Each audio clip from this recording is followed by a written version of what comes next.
We have big news. We have exciting news for you.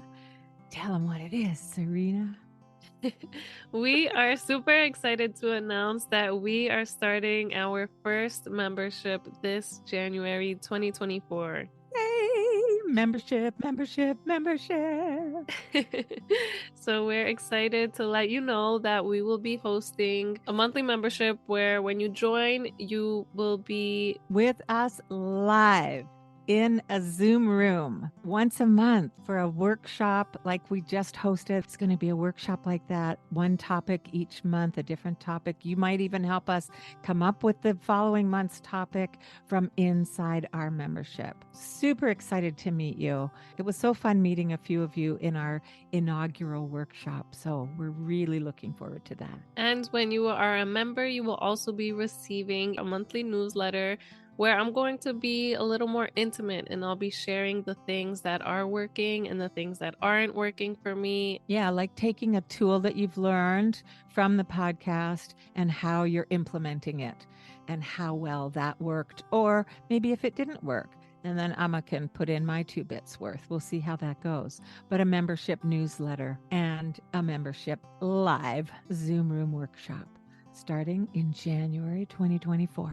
You can sign up through our Patreon link in the show notes, yeah?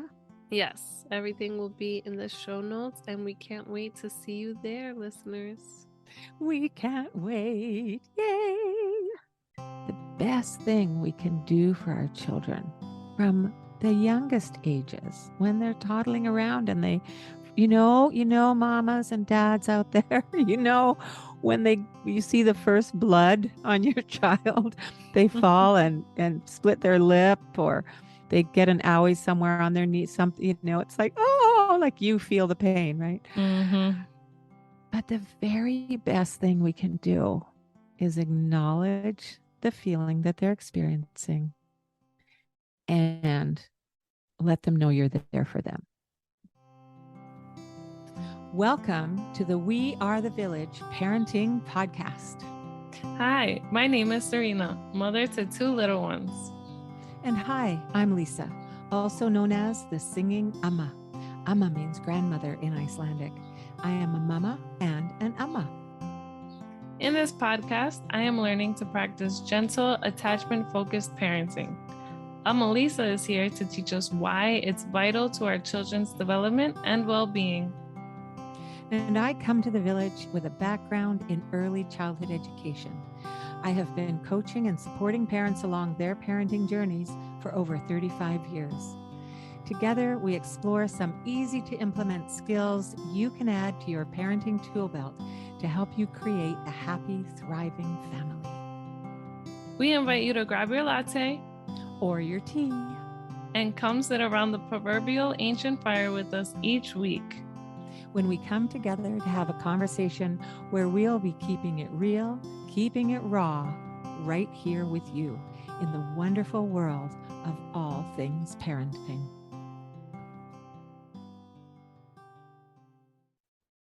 Hey, thanks for being here again with us today.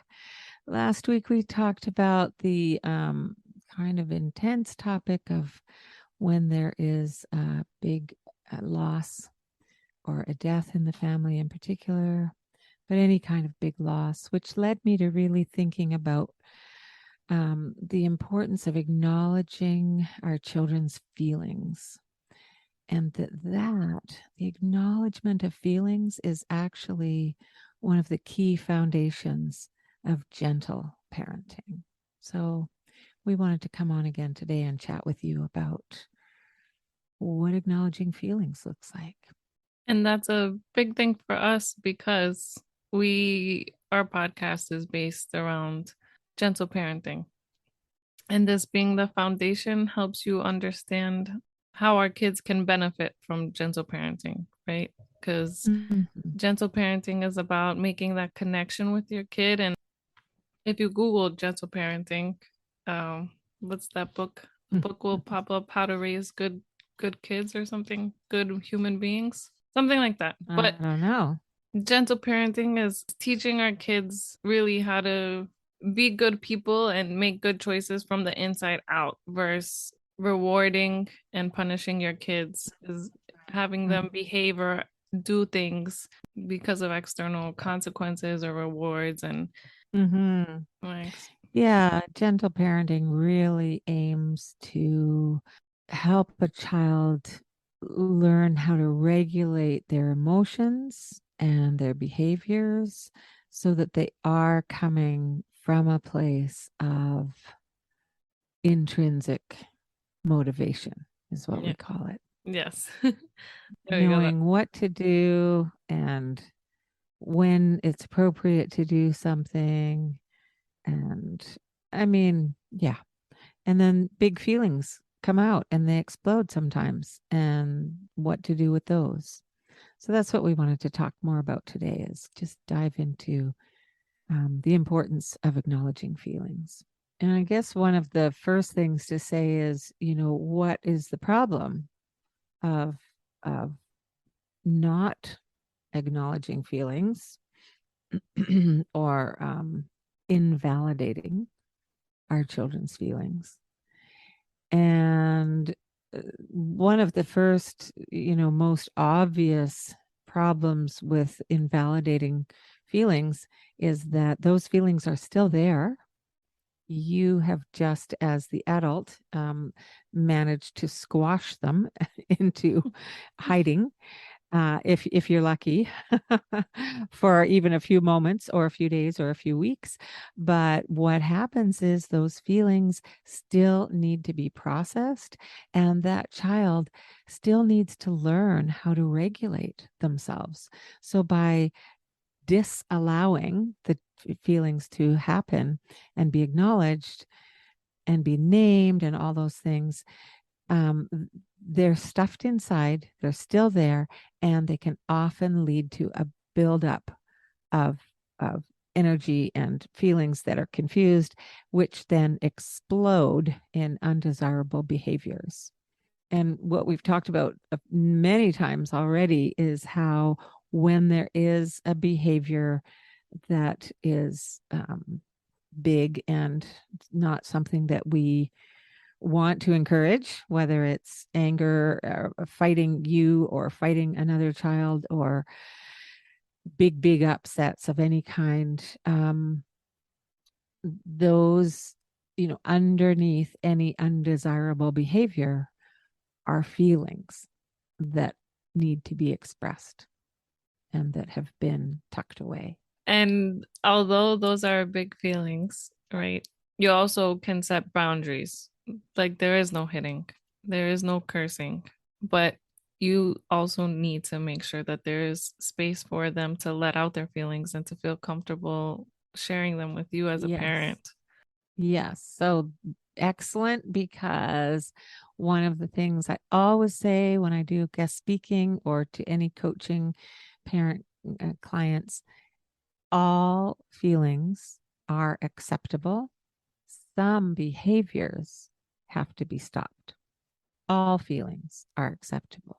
And it's finding ways to accept them. We'll get into that in a few minutes. But if we deny the feelings their access, number one, they can build up inside and explode in undesirable behaviors. Deeper than that, though, those are things we don't want to have to deal with. And deeper than that, constantly denying a child their feelings can lead to a whole bunch of life problems later, throughout their lives. They can develop a low self-worth, and self-esteem can be very low. They learn to not trust their own bodies, their own feelings, their intuition. No wonder so many of us don't really know, it's like follow your gut feeling. I don't know. I don't know what that is, because we got our basic feelings denied over and over and over and over. So no wonder we can't trust our gut feeling, our intuition. And denying and not acknowledging feelings can also lead to bigger things like anxiety, depression, and even eating disorders. And we're seeing more and more eating disorders in younger and younger children too. So this is really, really foundational stuff, this acknowledging feelings. A lot of parents may not understand how it's far reaching. And it's funny that a lot of parents don't understand it because, I mean, we're experiencing it. Each generation kind of has their main parenting theme, right? And I feel like my generation is kind of like, don't cry, suck it up. And now they say we're raising wimps because of gentle parenting, but it's not. And a lot of us, I see a lot of anxiety in a lot of people around my age. And I feel like that's because they don't know what they're feeling and Mm. how to feel what they're feeling. So, like, for somebody who had experienced this, they didn't really know how to acknowledge their feelings, or their feelings weren't acknowledged. And then they go to substance abuse to Mm. hide and drown those feelings out instead of Yes. being taught the vocabulary and what you're actually feeling, and that it's okay to be feeling what you're feeling. And then you move past it because feelings come and go, and it's waves. You don't get sad and then stay sad for, unless you're depressed, but you come in and out of each feeling. Every Mm-hmm. day you're in and out of a million feelings, and it's okay to Yes. move through that. Yes, exactly. It's really interesting because when we look at where the denial of feelings starts, it starts really early and very innocently sometimes in many ways. For instance, it might feel really cold outside for you, and your child is refusing to put on their coat. And they're telling you, I'm not cold. And you say, it's freezing out. Put your coat on. You're going to get cold if you're not cold. Like, I'm not cold. That's what that small person is experiencing right now. And if you just allow them to feel not cold, say, oh, so for me, it's cold outside. For you, you're not feeling cold right now. Okay, let's bring your coat and let me know when you need it. Or you grab it when you need it, depending how old they are. Even that's a physical feeling. I'm not cold. Yes, you are. It's cold outside. No. Some children just run really hot. They're just high metabolism, high energy kids, right? So even that innocent little put your coat on is a denial of a feeling that child is having. And another really classic one, when a child slips and falls and they have a little scratch, it hurts so sad. They're so upset. And you're like, oh my gosh, it's just a scratch. Get over it. You're overreacting, you know, whatever, like just immediate denial. And with that example, and they're so sad and it's this teeny tiny little scratch, that indicates to me that maybe that child is tired or hungry or has had an awkward or difficult interaction with somebody out in the playground recently or something. They've got a feeling that needs to be expressed, that little scratch is allowing them to express. So it Mhm. might not just be that little scratch, but the feeling is what it is. And we don't want to mollycoddle.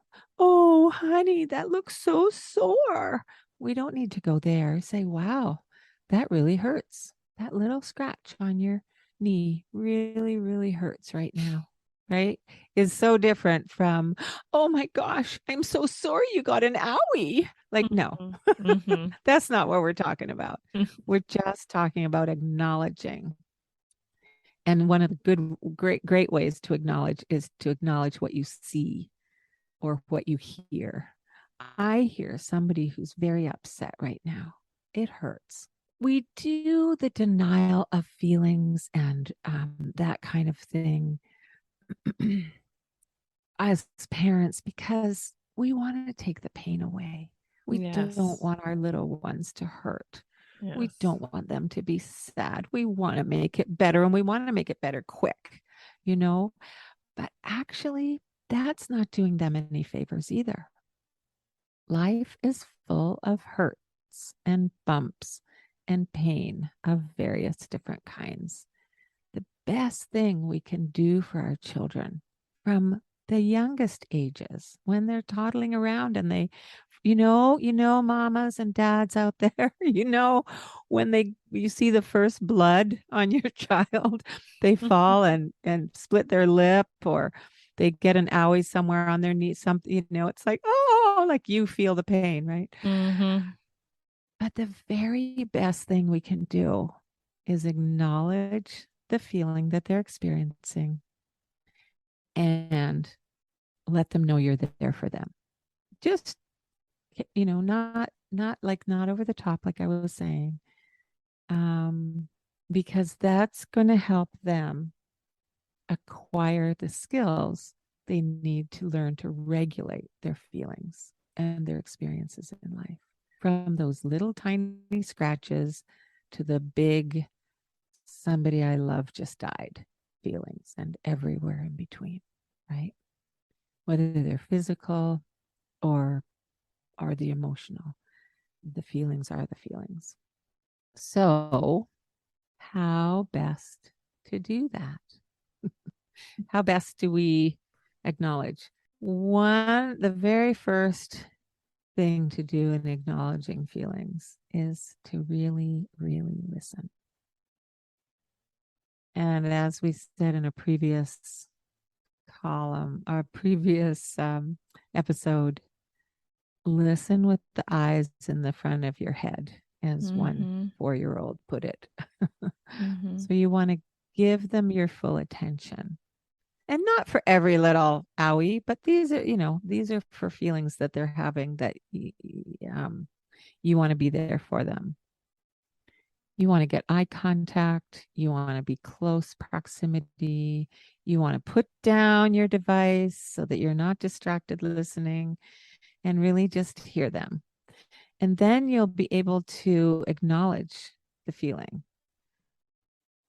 Wow. Let's see if we can use one out of your actual life recently. Serena, have you got one from your 2-year-old or any other kids in your life? Yes, we're always having big feelings in this house. Mm. Yeah, exactly. Actually, I have one. I have one out of my life. If you don't have one at the tip of your brain, I'm just putting you on the spot. I'm sorry. Um, the little guy that I look after, I do childcare for right now. He was with me a year and a half ago when I experienced a house fire, and he is still fairly traumatized by that. Um, he is a child on the spectrum, so he processes things differently. So yesterday he actually asked to go back to my house, which he has gone inside once with me just a couple of weeks ago.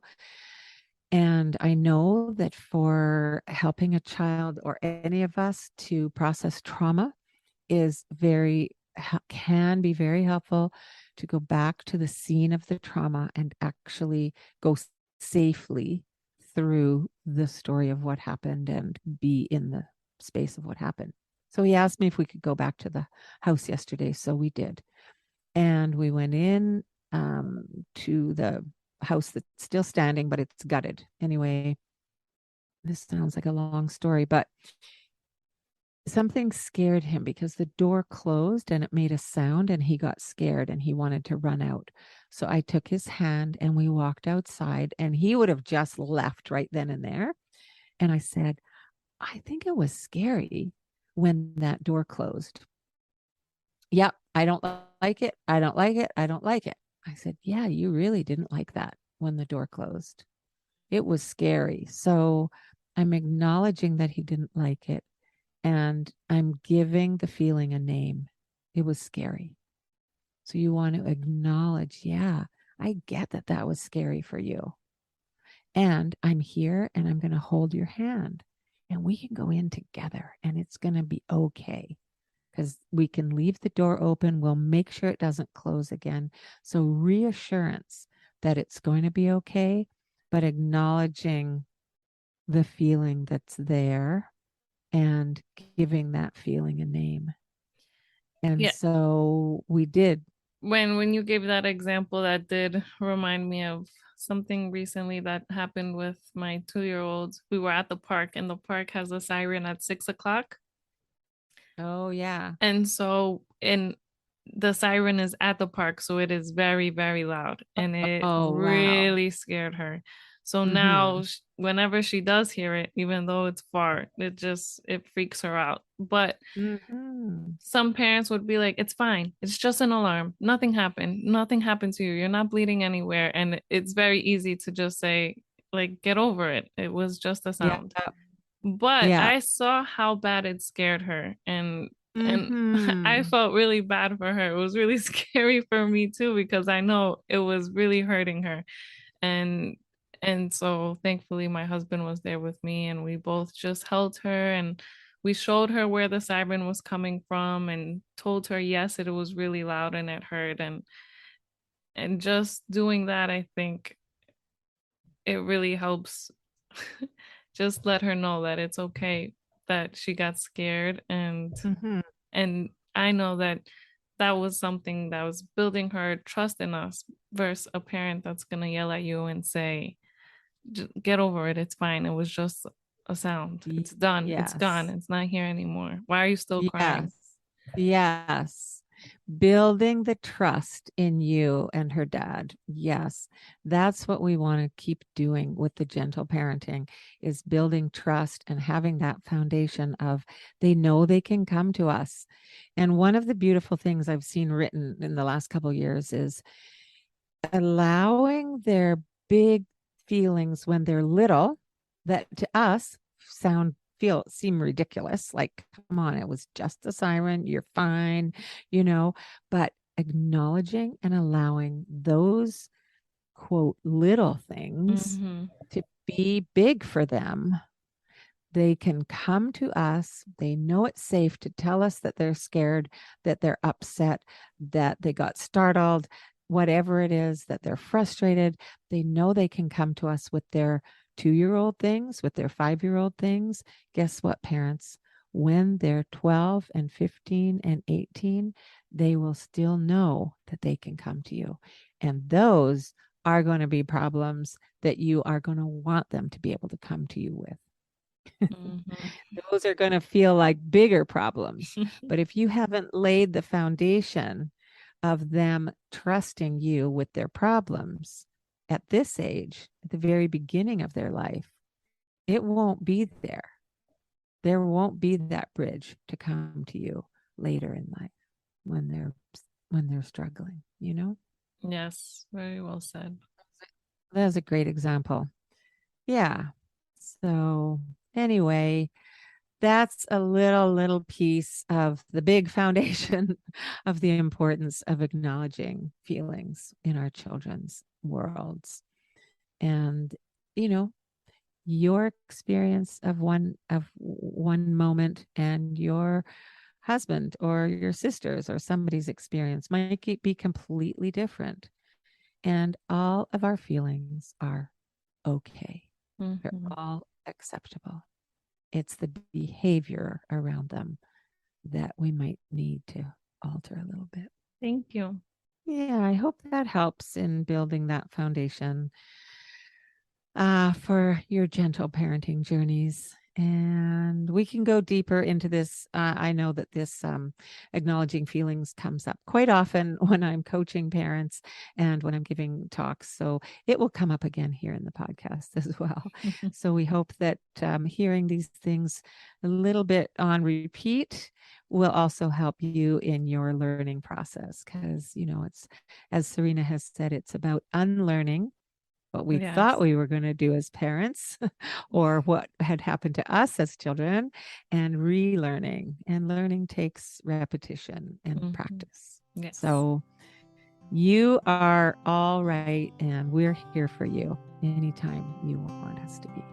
Okay, so that was a great episode with Melissa, and I love hearing this and learning all of this because I was one that would say we are raising sissies, and just learning and really understanding the foundation of gentle parenting and what it's all about just completely changes my perspective, and that's what I'm all about as a parent now. And I really hope we can spread this message because I think it's so important. So here are my gems from this episode.